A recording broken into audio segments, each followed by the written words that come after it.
Muy buenas tardes. Les doy la bienvenida a este nuevo coloquio del Club Siglo XXI, en el que tenemos como invitado a un periodista deportivo puntero en nuestro periodismo, que es don Juanma Castaño. Juanma Castaño es un joven veterano ya, uno de los periodistas mejor informados y sobre todo que habla con más claridad y más rotundidad en el campo del deporte y en muchos campos. Ahora mismo es una de las figuras de un programa muy oído, que es el Partidazo de COPE, que se emite todas las noches, y le damos la bienvenida y le damos la palabra. Vamos a emplear un sistema parecido al del otro día, es decir, los que quieran formular una pregunta van a mandar un WhatsApp, porque nos tenemos que falle la conexión oral, van a mandar un WhatsApp con la pregunta al teléfono 603-8509-65, que voy a repetir, 603-8509-65. Otra posibilidad es que entren en el ordenador que tenga esa aplicación donde pone más, entran en la aplicación y hay una posibilidad, una opción que dice levantar la mano. Entonces yo lo veré aquí o lo verá Antonio, nuestro colaborador en el club. Por lo tanto, repito, o el teléfono 603-8509-65, mandando la pregunta en un WhatsApp, la pregunta que sea un poco breve, inmediatamente la leeremos y será transmitida. Bueno, pues tiene la palabra don Juanma Castaño, al que le agradezco que esté con nosotros. ¿Qué tal, Chencho? Muy buenas a todos. Para mí es un placer participar en este coloquio con la gente del Club Siglo XXI. Me encantaría hacerlo en persona y estoy deseando que cuando sea posible pues me invitéis a estar con vosotros, tomarme un café, disfrutar de la tarde, del cuerpo a cuerpo, del cara a cara, face to face, que realmente es donde yo creo que se perciben otras sensaciones que las pantallas no dan. Hoy es un día muy especial. Llevo hablando con Chencho en el último mes para ver cuándo podíamos hablar de la vuelta del fútbol y todo esto. Y habíamos hablado de hacerlo lo más próximo posible a la vuelta de la competición, a la vuelta de la liga. Y es increíble, pero Chencho me dio la fecha, me dijo esta semana y me dijo miércoles o jueves. Bueno, pues la liga empieza el jueves. O sea, hace un mes empezamos a preparar esto y ya cuando vimos que la liga empezaba el jueves, ya me llamó Chencho y me dice: oye, Juanma, que es que empieza el jueves, lo adelantamos al miércoles. Dije, perfecto, lo adelantamos al miércoles. Y en realidad la liga vuelve hoy, porque hoy se juegan 45 minutos que en su día se aplazaron del partido Rayo Albacete. Es un aperitivo, es una especie como de pinchito de tortilla en una gran cena, porque son 45 minutos en Vallecas, un partido de segunda división, pero es fútbol de competición. Y en realidad yo creo que es un poco la muestra, el ejemplo de que esto se está empezando a mover, ¿no? De que la máquina empieza otra vez a andar poco a poco y que iremos dando pasos semana a semana. Yo estoy convencido que esto que parecía imposible hace un mes y medio, ahora se va a realizar y que seguramente dentro de un mes, cuando estemos a falta de 3-4 jornadas para que acabe la competición, veremos público en los estadios. Ahora hablaremos de ese asunto, pero primero quiero hablar de la vuelta de la competición. Primero os voy a contar mi experiencia. Ha sido muy difícil. Estos 3 meses, al margen de todo lo personal que pasa uno, evidentemente, alejado de su familia, de sus amigos, de su tierra, de no poder viajar, de estar confinado en casa y de hacer un programa cada noche sin un partido de fútbol, sin una carrera de moto, sin un partido de tenis, sin un partido de baloncesto, sin un fichaje. Porque claro, decir, la gente te dice, bueno, en verano no hay nada. Bueno, en verano hay mercado de fichajes, partidos amistosos, la gira del Barça, la gira del Madrid. Nada. Sin nada, no hemos renunciado a la radio deportiva. Yo quiero poner en valor el trabajo de todos los compañeros del Partidazo, de Tiempo de Juego y de todas las emisoras, de la SER, de la COPE, de Onda Cero, de Radio Nacional de España, de Radio Marca. Radio Marca. Se ha seguido haciendo Radio Marca estos 3 meses. Horas y horas de información deportiva sin que hubiera deporte. En este sentido creo que es para estar satisfecho, ¿no? Que hemos trabajado, que no hemos parado y que hemos soñado con esta semana, con la semana en la que volviera el fútbol. Vuelve porque es posible que vuelva, porque la situación de la pandemia es mucho mejor Y vuelve porque se ha hecho un trabajo en los momentos más jodidos y más difíciles que hemos pasado estos meses. Ha habido gente que estaba trabajando y que estaba preparando la vuelta del fútbol. Cuando era muy impopular trabajar sobre la vuelta del fútbol. Porque claro, ahora tú dices hoy que vamos a hablar del Rayo Albacete o que mañana hay un Sevilla Betis y a la gente le parece casi normal y a la gente le gusta porque está en una terraza ya o está dando un paseo o está haciendo deporte y sabe que mañana tiene en la tele un derbi sevillano, hoy tiene el Rayo Albacete y el fin de semana juega al Madrid y juega al Barça, pero hace un mes y medio, cuando había 500 muertos diarios en España, decir que estabas trabajando en que volviera la Liga era casi acusarte de que poco menos que no te importaba la situación de la gente, ¿no? Y no es así. Realmente el sector tenía que trabajar para que todo estuviera preparado cuando pudiera volver. Y eso es lo que ha hecho la Liga, ¿no? Lo que ha hecho el fútbol profesional, que es crear un protocolo, crear una forma de trabajo, preparar las fechas, preparar los entrenamientos, preparar cómo iban a ser los partidos a puerta cerrada, cómo iba a ser el tratamiento con los jugadores, con los medios de comunicación, cómo iba a ser el tratamiento televisivo. Todo eso se ha elaborado durante el peor periodo de la pandemia y eso ha sido muy impopular. Han tenido que luchar contra eso, contra estar preparando un partido del Madrid o del Barça cuando el país estaba preocupado de otra cosa. Pero yo siempre decía, o sea, no, nosotros no podemos ir a La Paz a salvar vidas, al Gregorio Marañón.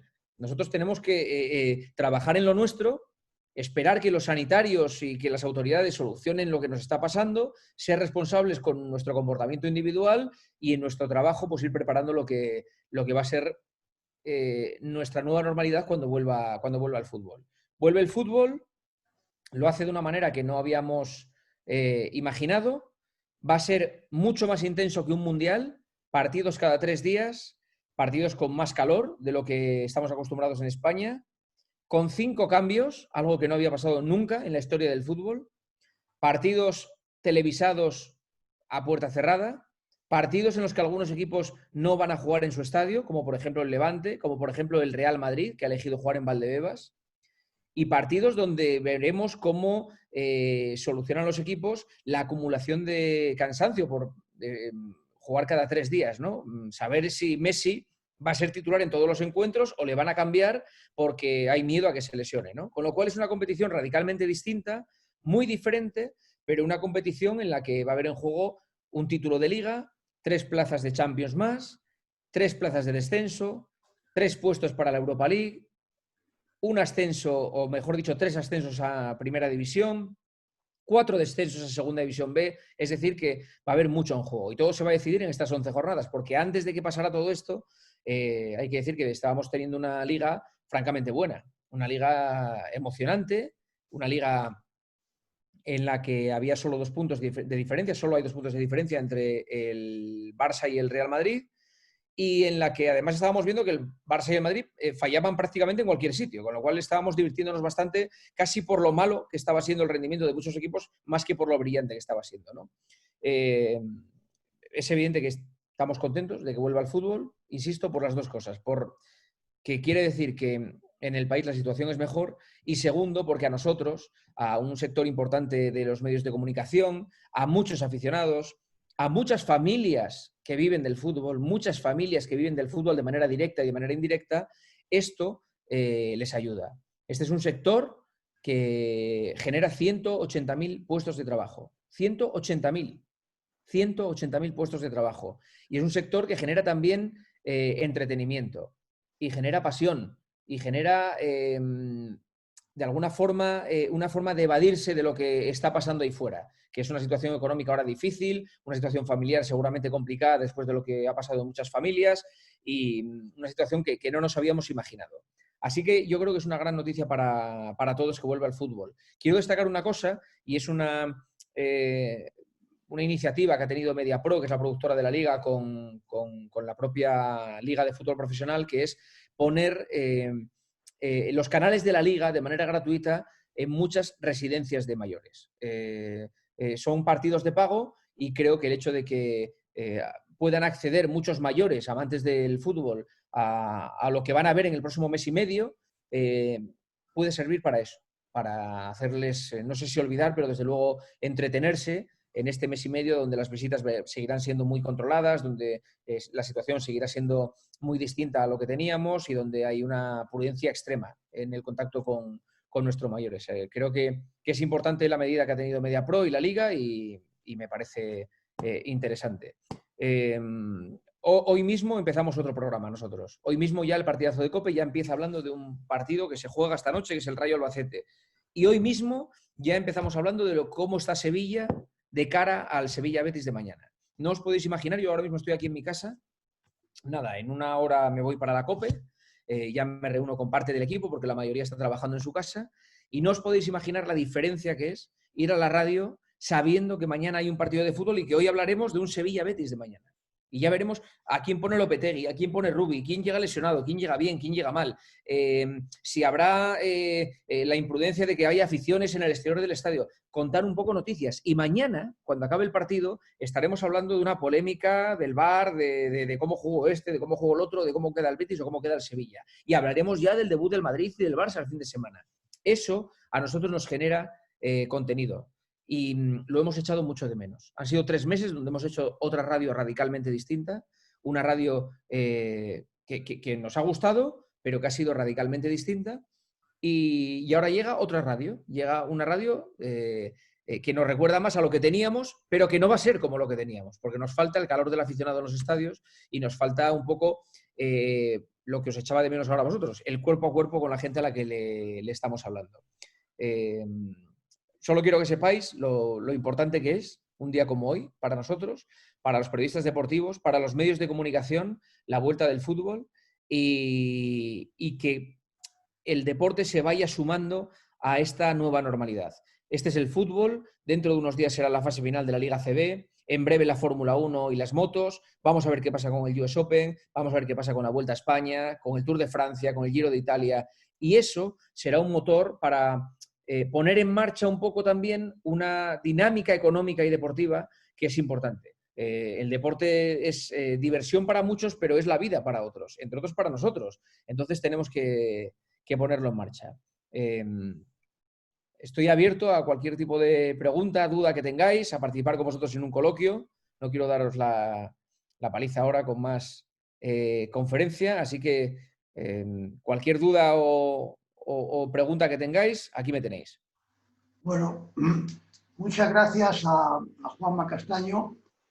Voy a recordar el teléfono al que pueden dirigir preguntas por WhatsApp, que es el 603-850965. Y voy a comenzar con las primeras preguntas que me han llegado. Me dice un socio, el señor Fernando Arbex, que ¿cómo se obtiene información y con qué periodo de tiempo es preciso para saber cómo van a ser los partidos, a qué hora y cuándo podrá haber espectadores en el campo, aunque sea de forma parcial? ¿Cuándo se obtiene esta información? Ahora mismo, me pregunta, ¿cuántas jornadas está ya marcado el horario? ¿4 jornadas? 4 jornadas, exactamente 4 jornadas. Las 4 primeras, lo normal es que pues dentro de una semana salgan las 2 siguientes, pero vamos, que son 4 jornadas. La información oficial está en la web de la Liga y en la aplicación de la Liga, pero bueno, en cualquier medio de comunicación, especialmente los deportivos, por supuesto, ahí tenéis los horarios de los partidos. Eso no hay ningún inconveniente. Ahora en realidad no son tan importantes los horarios porque el público no tiene que ir al campo. O sea, que siempre hay un poco de controversia, que si me han puesto el partido a las 3, que si me lo han puesto a las 5, a las 7. En realidad ahora es una serie de televisión. O sea, es un capítulo que te ponen... yo soy seguidor del Sporting y, por ejemplo, han puesto el derbi de asturiano el día 22 de junio, lunes, a las 10 menos cuarto de la noche. ¡Hombre, un derbi asturiano un lunes! Y yo pienso, pero vamos a ver, un derbi asturiano un lunes por la noche es una hora buenísima. Es el prime time televisivo. El lunes está todo el mundo en casa, a esa hora, 10 menos cuarto de la noche, es una hora en la que la gente ha acabado de cenar y te pones en la tele el derbi asturiano. ¿Qué más quieres? ¿Cuándo ponen Gran Hermano? ¿Cuándo ponen Supervivientes? ¿Cuándo ponen MasterChef? Los grandes programas deportivos, o sea, los grandes programas de televisión son a esa hora, el prime time. Si te ponen un partido de fútbol a esa hora es muy buena señal. Es cuando más gente hay en casa y más gente puede verlo, ¿no? Con lo cual, ahora los horarios van más destinados a un show televisivo que a un show en el estadio porque no hay gente en los estadios, no hay desplazamientos de aficiones y no hay nada de eso. Sobre las aficiones, Chencho, que me preguntabas, según el Real Decreto que se publicó ayer, es una gestión, una decisión final que va a tener el Gobierno central, que va a tener el Consejo Superior de Deportes. Es decir, aunque a partir de la fase 3 todo el tema de control, digamos, en las autonomías va a ser eso, por autonomías, la asistencia a los campos de fútbol va a ser de manera homogénea, tal y como ha dicho el Gobierno. Es decir, que va a haber público en todos los campos a la vez. No se puede dar que haya público en Bilbao y en Madrid no. En Barcelona sí y en Vigo no. En Sevilla no y en Oviedo sí. No. Cuando haya fútbol, cuando pueda haber fútbol en todos los campos, habrá fútbol en todos los campos. Eso es lo que ha dicho hasta ahora el Gobierno. Otra cosa es que se cambie de opinión, que no sería de extrañar, por cierto. Pero vamos, supongo que ocurrirá así, que cuando haya fútbol será en todos los campos a la vez. Y la fecha que se está especulando es el 29 de junio. 29 de junio es la fecha en la que parece, en la que todo el país puede entrar en la nueva normalidad y entonces sería el día en el que, a partir del cual podríamos ver gente en los estadios. Siempre un tercio de ocupación, guardando las medidas de seguridad y las normas de seguridad que todos ya conocemos, pero esa es la fecha, 29 de junio, con lo cual las 6 jornadas de primera división y de segunda, los playoffs que hay en el mes de julio, en principio ya podrían contar con la presencia de aficionados. Gracias. Estoy viendo a varios socios, sí estoy reconociendo a alguno. El que quiera hablar directamente puede activarse a sí mismo. Entonces, por ejemplo, estoy viendo, pero es que no reconozco la cara. Bueno, veo ahí un señor al que reconozco como Carlos Sánchez de Boa. Carlos Sánchez, claro, si pones el cursor por encima te viene el nombre. Que no si eres socio, pero puede intervenir. Carlos.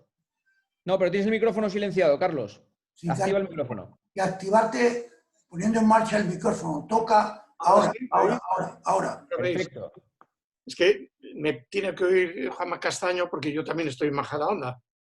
Pues me asomo a la ventana y te oigo directamente. Pues sí, podríamos hacerlo. Sí. Yo quería hacer un par de comentarios. Me interesa el deporte, me interesa sobre todo el fútbol y pues espero que no moleste a nadie, me interesa también el Real Madrid.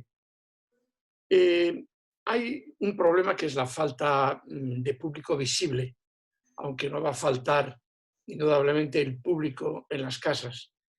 Pero yo creo que el público, la asistencia de público a los estadios, el aforo, se podría regular de alguna forma, de la misma forma, del mismo modo que están aceptando un 30% de clientes en un restaurante, pues aceptar que en vez de haber 70.000 espectadores o 70 y tantos mil en el Estadio Bernabéu, aunque no va a jugar en el Estadio Bernabéu, pero que se limitase de alguna forma a poner distancias también, más que nada, no por el fútbol en sí, porque yo voy a disfrutar lo mismo desde casa, pero para que los jugadores se sintiesen un poco más acompañados.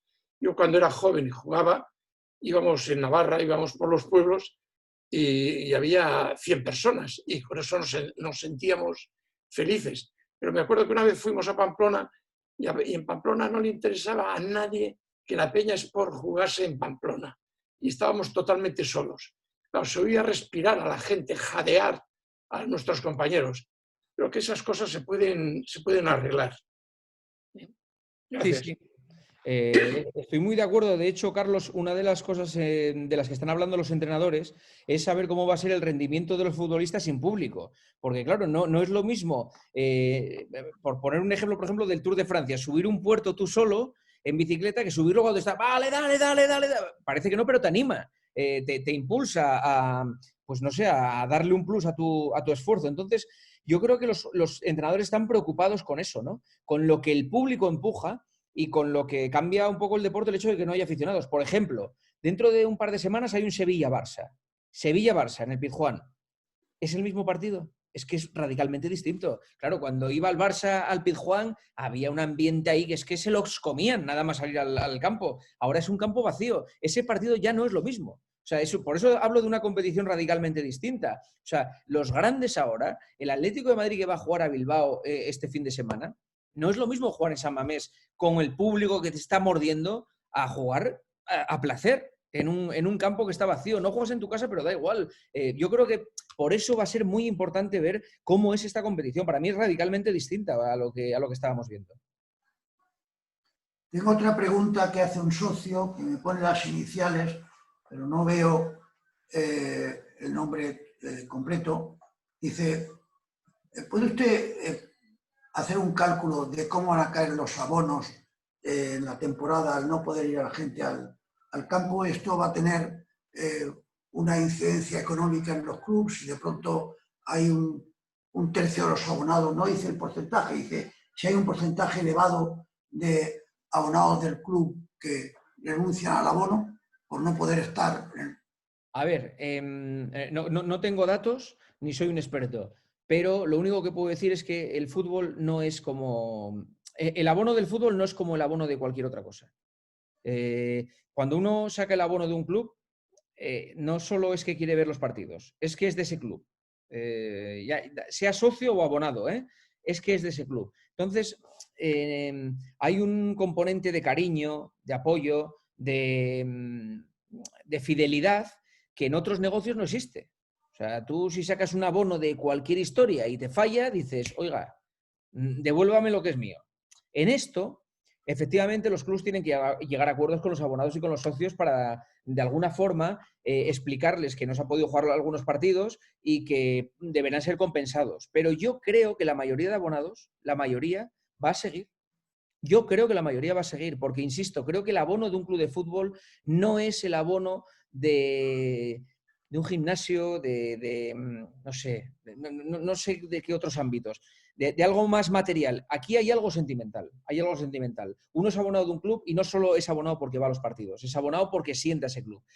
Y si ese club tiene un comportamiento de explicarle al abonado, mira, no hemos podido jugar, ha habido 8 partidos que tú tenías pagados y no te los hemos podido dar. La próxima temporada te hacemos un 20%, la siguiente un 20% y tratamos de poner... No creo que haya mucha gente que pida su dinero en efectivo o que tome la decisión de darse de baja. Vamos a ver lo que ocurre, porque también hay que analizar la situación económica de las familias en España. Es decir, o sea, a lo mejor mucha gente directamente no puede renovar su abono porque ha cambiado su situación económica o su situación familiar en este tiempo, por desgracia, ¿no? Pero yo creo que el abonado del fútbol va a hacer un esfuerzo por seguir siendo abonado de su equipo. Creo que no va a ser la caída en el fútbol igual que en otros ámbitos. Gracias. Veo en la imagen a don Rafa Alonso, que no sé si quiere hacer una pregunta, no sé si ha movido la mano. Ahora está conectado. Hola, sí, ¿me oís? Sí. ¿Qué tal? Hola. Encantado. Hola a todos. Os quería comentar un tema, a ver qué piensa Juanma.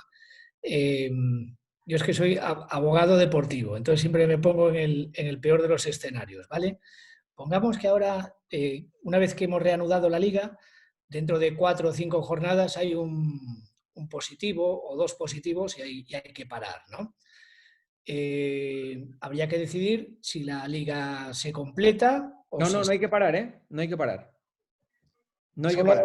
¿Solo el equipo afectado? No, tampoco. Según el protocolo que está establecido que está admitido por los clubes, si hay un positivo, ese positivo es apartado y se aparta o se les hace pruebas a la gente de su equipo que ha estado más en contacto con él. Pero la cuarentena solo la va a guardar el positivo. El resto del equipo se someterá a una prueba y se analizará quién es positivo y quién no. Pero no se va a parar la liga ni por 1 ni por 2 positivos en un club, ¿eh? Y el equipo suyo seguirá. Seguirá. Sí, vamos a ver, por poner un ejemplo, una plantilla de 23 jugadores puede tener un positivo que no haya contagiado a nadie. Por las medidas de prevención que están teniendo los clubes. Si ese jugador es positivo él solo, se va a apartar durante 2 semanas, pero el resto va a poder continuar. El equipo va a poder seguir jugando sin ningún tipo de problema. Porque antes de cada partido, los jugadores estarán acreditadamente siendo negativos. O sea, los jugadores que se enfrenten unos contra otros, el día antes van a ser sometidos a test para demostrar que el partido es entre 2 equipos que no tienen ningún positivo. Entonces, la competición no se va a parar por un positivo. Para que se parara la competición, realmente debería haber una pequeña pandemia, digamos, en la liga. Y esto es muy improbable, o sea, tocamos madera, pero teniendo en cuenta que en un país de 47 millones de habitantes ahora mismo se están acreditando 38, 48, 50 casos al día, es muy difícil que en una liga donde juegan 400 futbolistas, de repente haya, no sé, 10 positivos. Es que es muy difícil, o sea, realmente difícil. Pero el protocolo establece que no se para la liga si hay un positivo en un equipo. Pues yo permíteme que, claro, que como te digo, vamos a ponernos en el peor escenario posible, aún partiendo de que es una pandemia en el fútbol, ¿vale? Una pequeña pandemia en el fútbol y hay que decidir si la liga se concluye, o sea, si se sigue hasta completar en otra fecha o si se da por finalizada. Y ya habíamos oído al presidente Tebas diciendo que si esto no continúa va a haber descensos igual, ¿no? Pero, por ejemplo, en todas las competiciones que dependen de la Federación Española, en Segunda B, en Tercera, y casi todas las federaciones autonómicas han hecho lo mismo, no ha habido ascensos, pero no ha habido descensos. En ese hipotético caso, tú, Juanma, ¿crees que sería defendible que en el fútbol profesional sí que hubiera descensos no habiendo finalizado las competiciones, mientras que en el fútbol no profesional no los haya habido? ¿O sería una discriminación difícil de justificar? Mira, Rafa, yo lo que creo es que Tebas utilizó ese argumento para meterle el miedo en el cuerpo a los clubs que a lo mejor pensaban que esto que se había acabado y nos vemos en septiembre. Entonces Tebas yo creo que dijo, no nos vemos en septiembre. Si esto no se juega, bajan los 3 que están abajo, y si esto no se juega, van a Europa los que están arriba y tal y como está. Pero yo creo que fue más una medida de presión que una decisión, digamos, una decisión de ley, tú que eres abogado, una decisión de ley sobre lo que pudiera ocurrir. Lo que vaya a ocurrir, si esto hay que suspenderlo, creo que no lo tiene claro nadie. Nadie. Pero sí creo que una forma de animar a la gente a jugar es que las cosas iban a ocurrir. Es decir, que no se iba a cerrar la liga tal cual estaba. Porque si no, ¿qué pasa? Si tú dices, no baja nadie, van a estar contentos los 10 últimos de la clasificación, porque los 3 que están en zona de descenso dirán, pues mira, he salvado la temporada. Los 5 siguientes que están con el miedo en el cuerpo y que los tienen aquí porque saben que están ahí para que pierden 2 partidos y se meten en el hoyo, dicen, bueno, pues no jugamos y nos hemos salvado. Y en septiembre hablamos. Entonces, ¿qué pasa? Que Tebas lo que dice es, no. Si yo les ofrezco esa posibilidad, esa vía de escape, no van a querer jugar. Y si no queremos jugar, va a haber una hecatombe económica, va a haber una ruina económica para los clubes. Entonces yo creo que ha sido más una medida de presión, una medida de miedo hacia los clubes que una medida legal, porque no sé lo que va a pasar si esto hay que suspenderlo. Veremos a ver quién puede, es que se puede ir a un juzgado ordinario casi, a decir, ¿dónde está escrito que si la competición no acaba, cómo quedan las cosas? Cuenta el resultado de la ida, el resultado de la segunda vuelta. Es que es muy difícil todo. Entonces, creo que ha sido más una medida de presión que una medida realmente de ley, de lo que podía pasar. Sí, Juanma, tengo otra pregunta aquí de otro socio que dice, esta medida que acaba de apuntar usted, de que va a ser posible que haya 5 sustituciones, ¿favorece a los grandes clubes que tienen más fondo de armario o es indiferente? Hay 2 tendencias. Setién, el entrenador del Barça, dice que favorece a los pequeños. Porque, claro, Setién lo que dice es que los equipos pequeños llegan a los tramos finales de partido con el gancho. Es decir, que llegan más ahogados físicamente. Y entonces, claro, dice, cuando les teníamos en los últimos 20 minutos metidos ahí, de repente te meten 2 hombres de refresco y cambia el partido. 2 hombres más o 3 más. Entonces, claro, Setién dice, esto le viene bien a los grandes. A los pequeños, perdón. ¿Qué dicen los pequeños? Esto le viene bien a los que tienen una plantilla espectacular, que tienen 5 tíos internacionales en el banquillo y que, claro, que cambian medio equipo y te sacan a uno que es internacional con Francia, internacional con Bélgica, internacional con Brasil y con Argentina. Entonces, claro, yo después de pensarlo digo, tienen razón los dos. Tienen razón los dos. Setién tiene razón diciendo que el pequeño, efectivamente, cuando esté el partido muy agobiado y cuando esté el partido que están ahogados, puede meter a 2 tíos más de refuerzo, y tienen razón los pequeños diciendo, es que Setién y Zidane, cada uno que sacan es mejor. Tienen millones y millones de euros en el banquillo, con lo cual creo que tienen los dos razón. Y hay que decir que esta es una medida que han pedido los futbolistas para evitar el asunto de lesiones y de la sobrecarga de minutos y de partidos. O sea que es una medida que se ha tomado por lo que viene ahora, que son muchos partidos acumulados y de dónde venimos, 3 meses sin competición.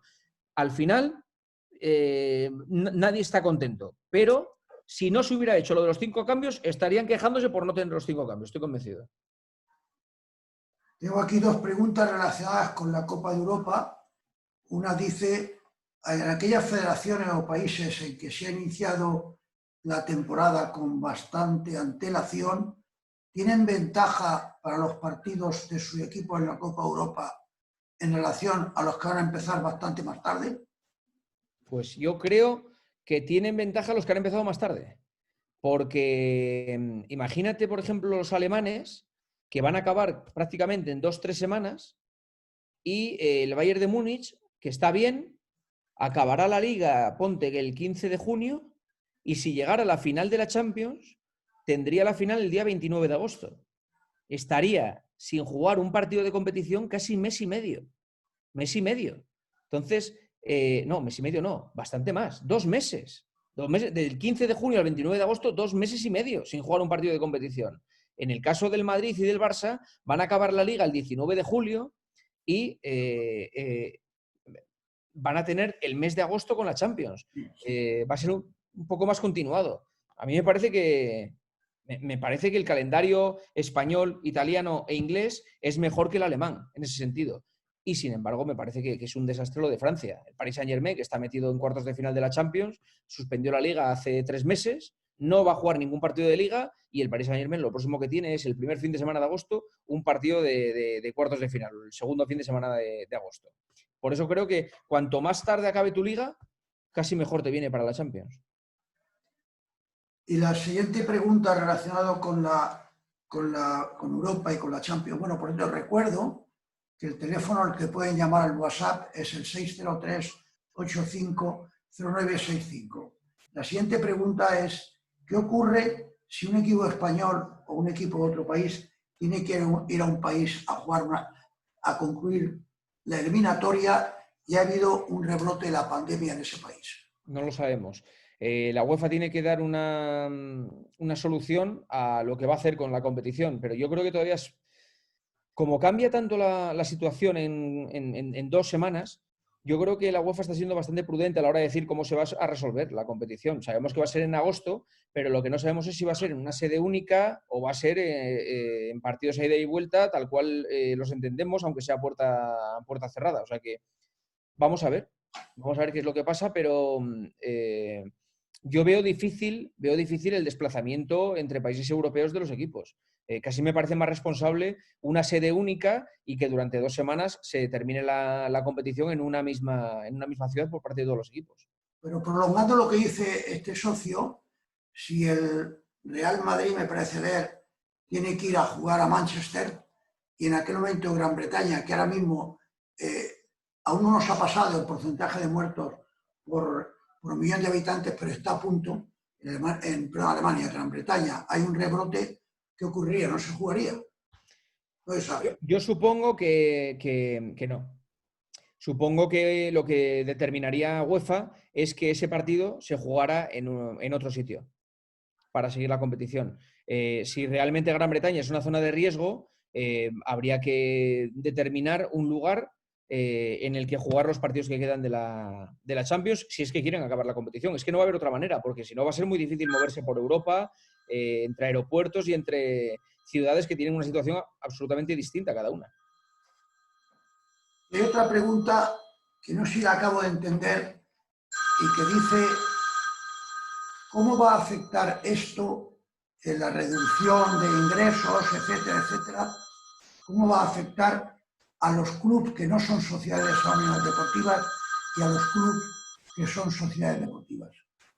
Imagino que está refiriendo cómo va a afectar al Madrid, Barcelona, Osasuna y el otro del cuarto que hay en relación a los que tienen un régimen legal diferente. A ver, es que realmente esto depende de lo que suponga en el presupuesto de cada club y de cada sociedad anónima deportiva el paquete de abonados y el paquete de palcos VIP y el paquete de publicidad estática en los estadios, etcétera, etcétera, etcétera. Yo creo que evidentemente cuanto más grande sea el club, más le va a afectar, porque los clubes pequeños, la mayoría, viven exclusivamente prácticamente de los derechos de televisión. Los clubes grandes sí tienen mucho más dinero en ingresos por ticketing, ¿no? Y por las boutiques y por la afluencia de público a los estadios, ¿no? Entonces yo creo que cuanto más grande sea el club, más afectado se va a ver en su presupuesto el hecho de que no haya aficionados en el campo. Y cuanto más pequeño sea y más viva de la televisión, menos lo va a notar, porque la televisión va a seguir teniendo su aportación debido a que los partidos se van a poder televisar. Otro socio que se llama Rodríguez, no leo bien el segundo apellido, pregunta si los clubes han pedido a los socios en algunas ocasiones que renuncien al porcentaje de su abono que no van a disfrutar porque no hay partidos. Entonces, ¿se ha pedido un sacrificio similar a los jugadores? Sí, la mayoría de clubes han reducido el sueldo de sus futbolistas. Hay ERTEs en marcha y... La pregunta que me dice aquí más o menos, ¿podría especificar qué sacrificio se ha dicho a las grandes estrellas, a los jugadores en definitiva? Pues mira, en el caso del Barça, por ejemplo, les han quitado el 70% del sueldo durante el estado de alarma. Y les piden que continúen quitándose el 70% del sueldo durante el mes y pico de competición. Es un dinero porque hemos estado pues prácticamente desde el 14 de marzo, ¿no? Marzo, abril, o sea, abril, mayo, junio. Pues hombre, si les tiran un mes más, otro mes más, 2 meses más, 4 o 5 meses de un sueldo como el que tiene esta gente, es mucho dinero anual, ¿no? La mayoría de clubes han llegado a acuerdos con los jugadores y vamos, es evidente que no todos van a respetar su contrato, o sea, que va a haber una reducción importante en el salario de la mayoría de los clubes y de las estrellas de los equipos.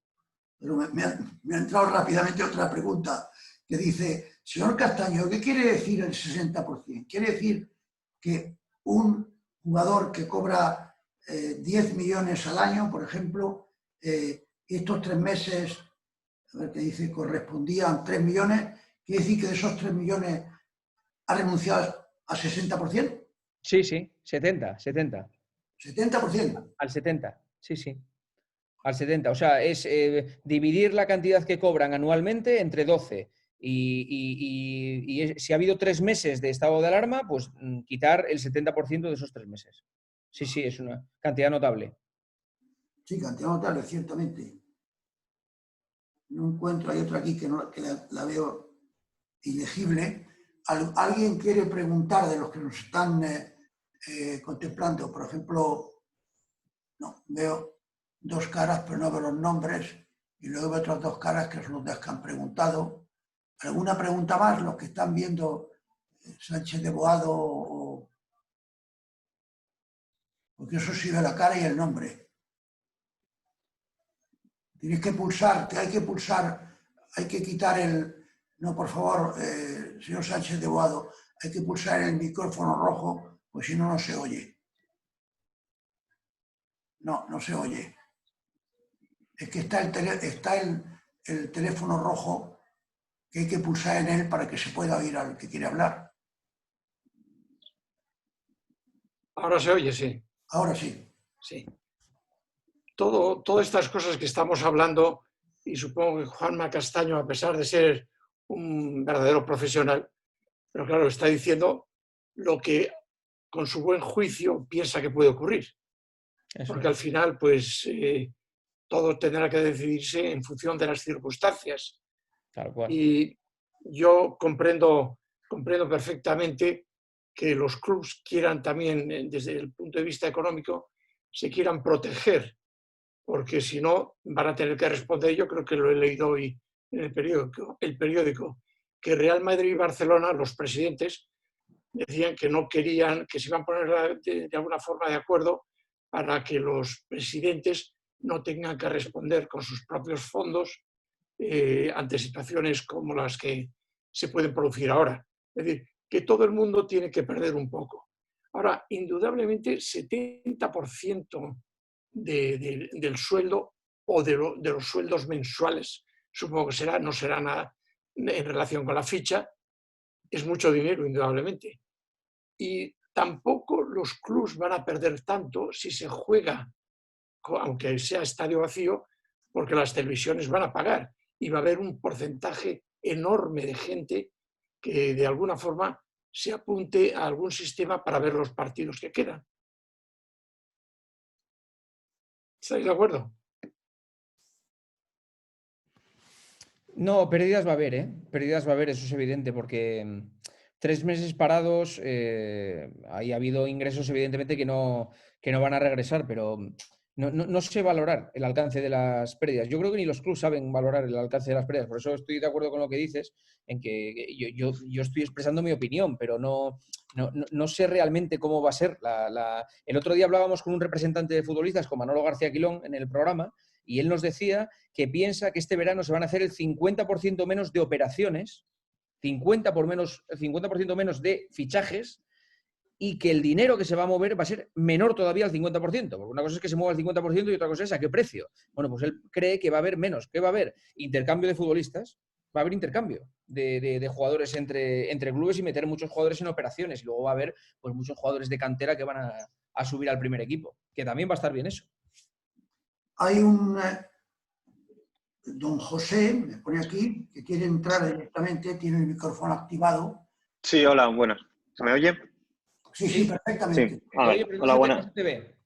Es que no me ha dado tiempo a pasar por peluquería aún, después del desconfinamiento, y tampoco no estoy muy... Vale. Muy presentable. Yo quería saber buenas Juanma, buenas a todos, de periodista a periodista, ¿qué opinión tienes del protocolo de acceso a los estadios que se ha impuesto a los periodistas, a los medios de comunicación? Aunque bueno, semana a semana ha ido cambiando y han ido mejorando un poco las condiciones, se han ido abriendo, pero bueno, al principio era o el técnico, en caso de la radio, o el narrador, prácticamente. Y además de eso, si eso no va un poco en contraposición, aunque has comentado antes que al final parece que el acceso a los estadios va a ser todos al mismo tiempo, a las palabras del presidente de Las Palmas, por ejemplo, el otro día, que quería meter ya gente pública a los estadios. Entonces, si no va un poco en contraposición, que se limite tanto a los medios de comunicación y se esté hablando ya de acceso a los estadios por parte del público.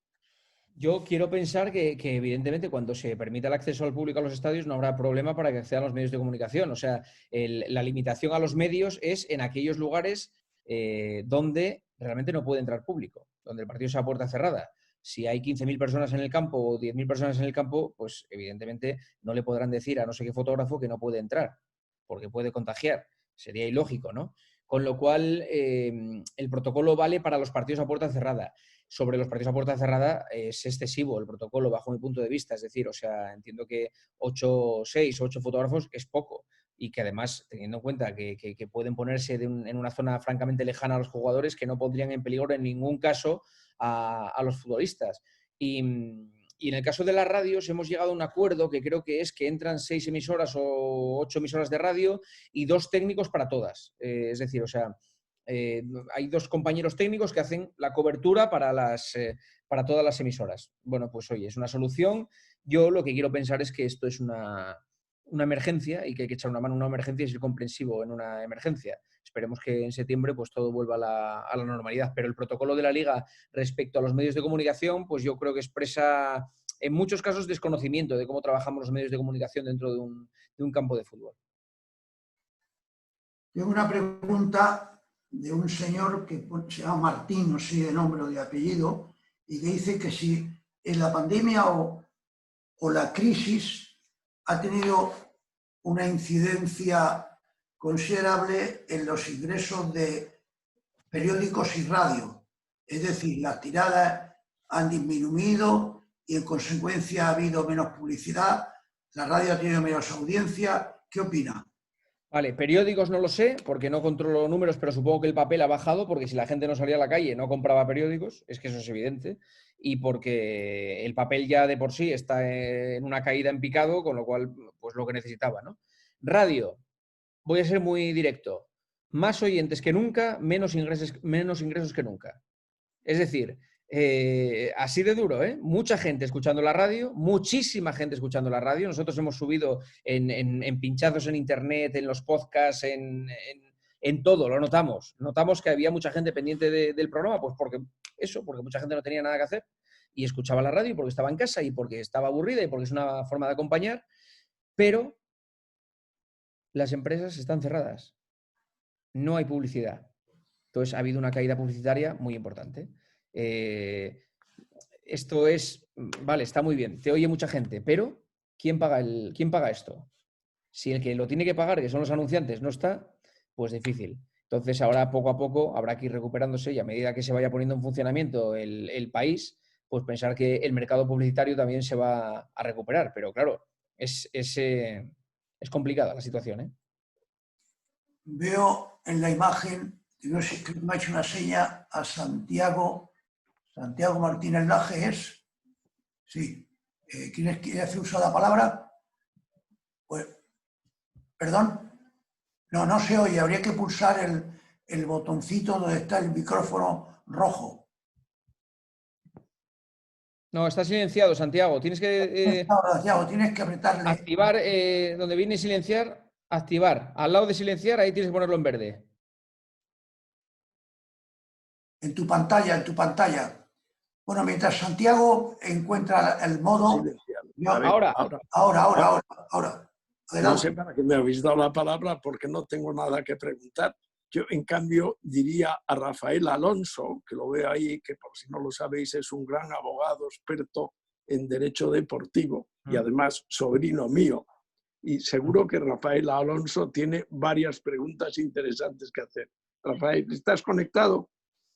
Sí, está conectado y ha intervenido, pero si tú no intervienes, le voy a dar la palabra después a Rafael Alonso, pero voy a hacerle yo una pregunta a Juanma Castaño que me interesa.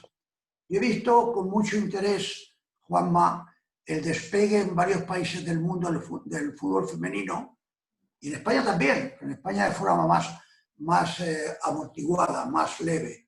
En otros países como Estados Unidos, las chicas tienen ya casi tantos espectadores como los chicos, son campeonas del mundo en 2 o 3 ocasiones.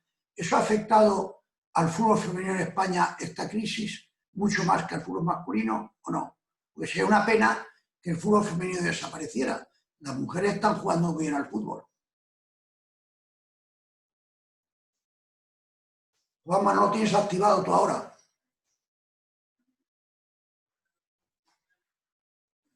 No se te oye. Cortado. Ahora. Es que me había cortado el administrador. Me ponía que no podía, que dependo de un ser superior. Fútbol femenino. La pregunta sobre el fútbol femenino, que sería una pena que desapareciese o redujese su importancia en un momento que estaba brotando. No, yo no creo, sinceramente. O sea, vamos a ver, es evidente que esto ha sido un bajón para todo, pero no creo que el fútbol femenino por esto vaya a tener una crisis irrecuperable. O sea, en absoluto. O sea, el fútbol femenino está en un proceso de profesionalización y tratará de buscar su sitio en los próximos años. No va a ser fácil, ¿eh? O sea, quiero decir, el fútbol femenino no es de repente, partidos estrella, no, va a ser un proceso de años y de crear unas estructuras dentro de los clubes. Supongo que esto llegará cuando casi sea obligatorio que los clubes grandes tengan un equipo masculino y uno femenino. Que el Madrid tenga masculino y femenino, el Atleti tenga masculino y femenino, el Barça masculino y femenino, que ya lo tiene en ese caso. Y el Atleti también. Cuando realmente sea una cosa estructural y casi obligatoria y que se considere normal, pues el fútbol femenino yo creo que va a crecer exponencialmente. ¿Ahora ha tenido un bajón? Pues evidente. ¿Por qué? Porque el fútbol femenino no es un motor, no tiene un motor económico que lo sujete. Entonces, claro, no hay la necesidad de que vuelva, como en el caso de los chicos. el caso de los chicos sí, ¿por qué? Porque Movistar paga casi 1.000 y pico millones de euros, porque hay muchos millones de euros que vienen de televisiones extranjeras, entonces ese motor tiene que funcionar. El fútbol femenino no tiene esa urgencia. Ese es el problema que tiene el fútbol femenino. Le doy la palabra de nuevo a Rafa Alonso.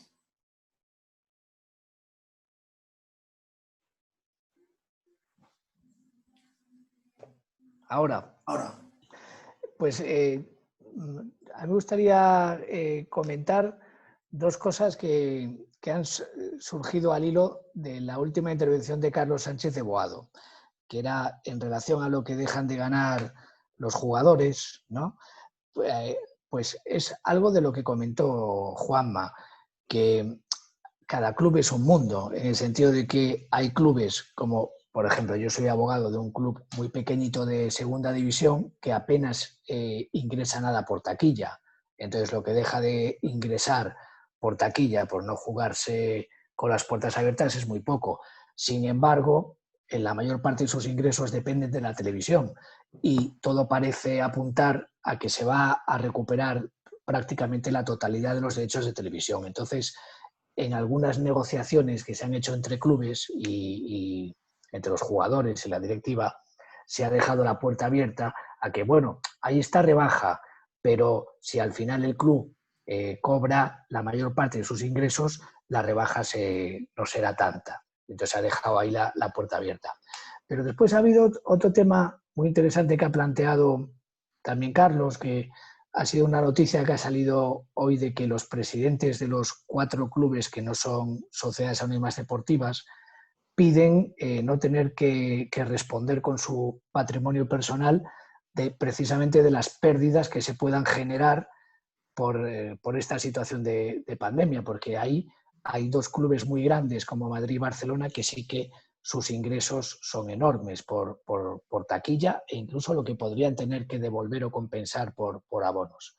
Y esto está relacionado con una cosa que me gustaría comentaros, que es, sabéis que en el Madrid y Barcelona quien quiera ser directivo tiene que poner, y esto lo recordará perfectamente Chencho de su etapa, el 15% como aval, el 15% del presupuesto de gastos.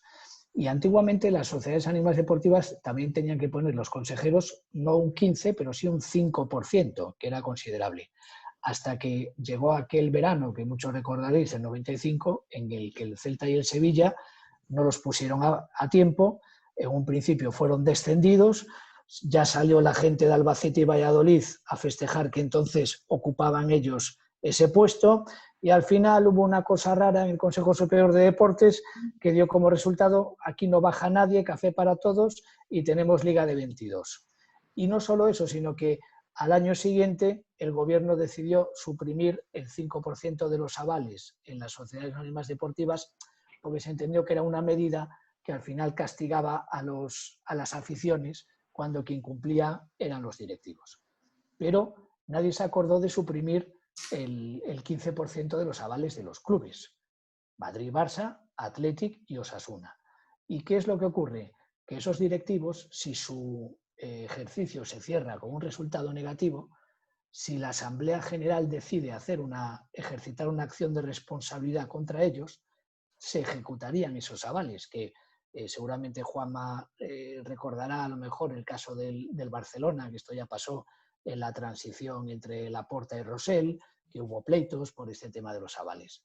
Entonces, en situaciones como esta es donde resulta más llamativa esa discriminación que persiste entre las sociedades anónimas deportivas, en las que los consejeros no tienen que poner ningún tipo de aval, y los 4 clubes que no solo tienen que seguir poniendo avales, sino que como cada vez esos presupuestos son más altos, hacen que los avales también sean más altos, e incluso que al final no todo el mundo pueda aspirar a presidir o ser miembro de la directiva de estos clubes.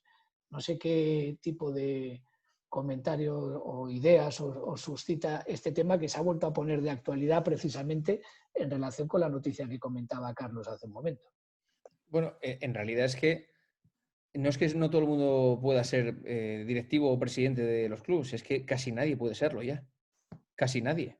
Hay que tener un patrimonio y un poder adquisitivo y una firma en el banco tremenda Entonces, tú puedes ser socio de un club, pero eres socio, eres dueño de una milésima parte del club, pero no podrás nunca acceder a ser presidente del club porque ¿cómo vas a avalar esa parte del presupuesto? Con lo cual, bueno, pues oye, y las sociedades anónimas pasa un poco, pues pasa lo mismo. Puedes ser accionista de un club, pero realmente si quieres tener peso e importancia, pues eso, tienes que tener un paquete de acciones importantísimo. Es que creo que no es un sector tan alejado del resto de la industria, del resto no sé, del mundo económico, ¿no? O sea, el fútbol al final son números y es difícil, ¿eh? Es difícil. Estoy muy de acuerdo con lo que dices de las diferencias que se establecen entre una cosa y otra. Si me entra por mi teléfono personal, por mi WhatsApp, igual que la pregunta anterior que formulé, me entra una pregunta relacionada con una respuesta que has dado, que dice, si efectivamente ha ocurrido, y parece que es cierto, que había más audiencia en las radios que nunca y, sin embargo, se ha reducido económicamente, las radios se han encontrado peor, ¿por qué los publicitarios no acudían en ese momento sabiendo que había una cota alta de audiencia? Porque piensan, como dice aquí, pues ve que hay un nerviosismo en el consumidor que no sabe si van a consumir. ¿Por qué los anunciantes terminan diciendo se ha anunciado menos? Hombre, vamos a ver, los coches. ¿Cómo se va a anunciar un concesionario de coches si la gente no podía ir al concesionario a comprar el coche? Es que, claro, si Nissan se anuncia en el partidazo, ¿de qué le vale si el concesionario está cerrado? Si es que una persona no compra un coche por internet, eso no lo puedes pedir por Amazon. Es que, claro, hay sectores muy importantes en el mundo de la comunicación. Uno es la automoción, por ejemplo, que claro, que es que hemos tenido los concesionarios cerrados. Y luego, claro, ahora, ¿quién se compra un coche ahora? O un piso, una casa, con esta situación. No sabemos lo que va a pasar el año que viene, o sea, cómo va a evolucionar la pandemia, si hay un rebrote en otoño. Es que, claro, es que se ha parado todo. Entonces, los publicitarios, los hombres y mujeres, claro, van a la radio a trabajar, pero si está cerrada la empresa, ¿quién se va a anunciar? Es que el problema es, vale, yo pongo una cuña en la radio. ¿Qué objetivo tiene la cuña en la radio? Pues la reacción del oyente, que al día siguiente compre. Si está cerrado, ¿qué van a comprar los oyentes? ¿Cómo se van a anunciar los restaurantes de Cope Madrid si no se puede ir a comer? O los centros comerciales. Cualquier cosa, cualquier ámbito. Es que, claro, es que ha bajado la publicidad porque las empresas no estaban abiertas y porque no han ingresado absolutamente nada. Ese es el tema. O sea que ha sido por la incertidumbre económica. Hombre, incertidumbre no. Ha sido porque estaban cerradas la gran mayoría. Cerradas, a cal y canto. Y luego ahora está la incertidumbre de las personas. Que es decir, el que tenía pensado comprarse un coche en el mes de febrero, ¿se lo va a comprar en junio? Esa es mi pregunta. O sea, un chico o una chica que fuera a comprarse un coche de 30.000 euros en febrero, ¿se va a gastar los 30.000 euros en junio? ¿O va a decir, vamos a esperar? Vamos a esperar a enero, a ver cómo termina el año. Yo creo que hay mucha gente que va a esperar. Creo, ¿eh? Muy bien, pues si no hay más preguntas, vamos a concluir esta iluminadora charla de Juanma Castaño. Les damos las gracias y espero que los que han asistido hayan tenido las ideas más claras sobre el futuro del fútbol, lo que va a ocurrir y el mundo del deporte. Voy a ver los últimos minutos del Rayo Albacete, que lleva jugándose desde las 8 de la tarde y nosotros aquí hablando. Y está jugando el Rayo Albacete, no sé ni cómo van. Ahora me lo pongo en la tele, pero que ya ha empezado la liga y nosotros aquí charlando. Bueno, muchas gracias, Juanma. Un abrazo. Por haber asistido. Gracias a vosotros y espero conoceros en persona pronto.